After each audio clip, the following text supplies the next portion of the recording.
Howdy do, Exiles. 3.26 is upon us.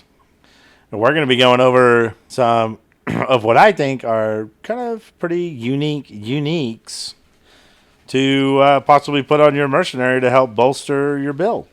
I scoured the PoE wiki, and I think these are some of the highlights of what is going to be potentially possible as far as uniques go for your mercenaries that could help bolster your build.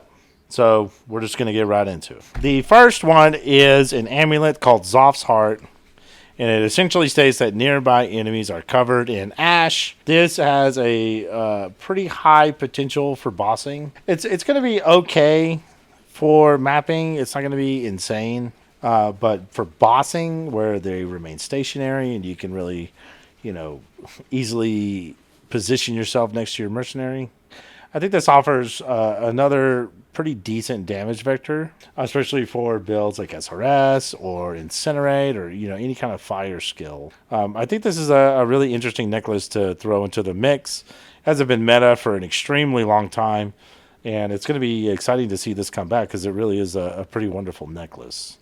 Next up on the list, we have Sign of the Sin Eater. Now, this used to be, I don't know if it still is, used to be a pretty popular aura bot. Mace, because it grants level 30 smite. But one thing that it also does is enemies inflict elemental ailments on you, i.e. the Merc, instead of nearby allies, thus essentially making you ailment immune. This has pretty large potential, depending on the type of mercenary you use in mapping.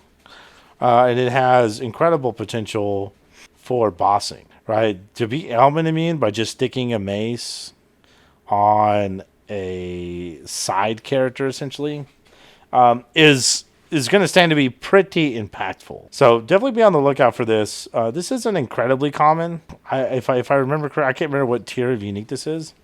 I don't remember. I think I've only dropped 2 or 3 of them, but they're typically fairly cheap if I'm not mistaken. But I just thought this one was kind of cool. Just ailments, easy, very easy, simple ailment immunity is a lot more powerful than I think people give it credit for. Our next one, which I think is going to be substantially one of the most powerful unique interactions for mercenaries, is the Garb of the Ephemeral. This is one you don't see too often. You'll see it sometimes on AGs. But this essentially makes it to where your action speed cannot be modified below base value, which is quite lovely. It's very strong. It's very quality of life mod, and we love it. And then the real powerhouse that this chess piece gives is nearby enemies cannot deal with critical strikes.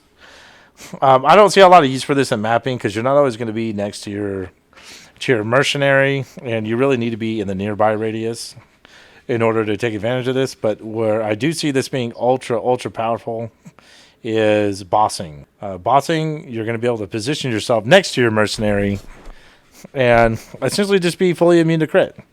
I think you're going to see a lot of people use this chess piece who didn't have enough investment or enough points to get into their build crit immunity or crit reduction to shore up that side of their defenses. This is a very, very easy way to do this. I think this thing is going to be extremely popular, and I would certainly be on the lookout for it. Next one's a little weird. Marilyns Fallacy. It's a little bit of a funky one. I don't know if we're even going to be able to scout crit on mercenaries, but slapping on an amulet and just having calling strike, very, very useful for higher end content where rares start to get a lot of HP. Bosses start to have a lot of HP. So if you can scale the crit enough, I think this might be worth you using if you don't have another reliable way to get calling strike. It's just something kind of funky. There probably is a better way to get it, but I thought I'd throw it in here anyways. Next one is really interesting. Is you can run Gravebind, put a bunch of MF gear on your guy, and nearby enemies killed by anyone count as being killed by you instead. And because according to the Q&A, these things count as players, quote unquote, the MF should work, and you won't have to sacrifice any power in your build, and you'll get the full benefits of an MF character. So more testing needs to be done on this, but I think Gravebind's a very interesting option here. Correct me if I'm wrong, but I think this works the way I think it's going to work. But if I'm just dumb, don't be afraid to say so. The next one, Legacy of Fury, the RF boots. Everyone loves these. They're great. They're a dime a dozen. Again, this is great for SRS, any fire-based skill. Nearby enemies are scorched. It's another damage vector. You get 30% movement speed.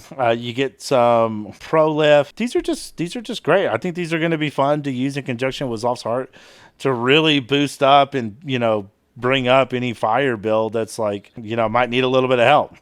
Or maybe you don't need any help and you just get more stuff. So I think these are a good choice to use, and you could see a little bit more play of these. And last but not least, Perquill's Toe. This one is very interesting because it notes that nearby allies damage with hits is lucky. That's kind of nuts. And essentially what lucky is it rolls the damage twice, and it takes the highest of the two. So when you're running something like Bleed Gladiator, and you have a really high top end and then a really low end because you're using volatility support and you're using Relentless Coil, this really helps to smooth your damage out and make it far more consistent. I don't see a lot of benefits for this in mapping because you're not going to always be near your guy, as I stated before. But for bossing, this neck is going to be incredible. Incredible. I think you're going to see this necklace all over the place. For any lightning build, for any build that's got a wide range of damage, you're going to see this in almost all of their Merc builds. Mark my words. I don't know how rare this one is. I don't know what tier of unique this is, but if it's even remotely rare, it's going to be expensive. So be on the lookout. If you find one, don't discard it. So that's it. These are the ones that I found that I thought were really cool. If you guys like this content, please like, share, subscribe, all that good stuff. And I'll see y'all in the next one. Be good. Take care of yourselves, and God bless.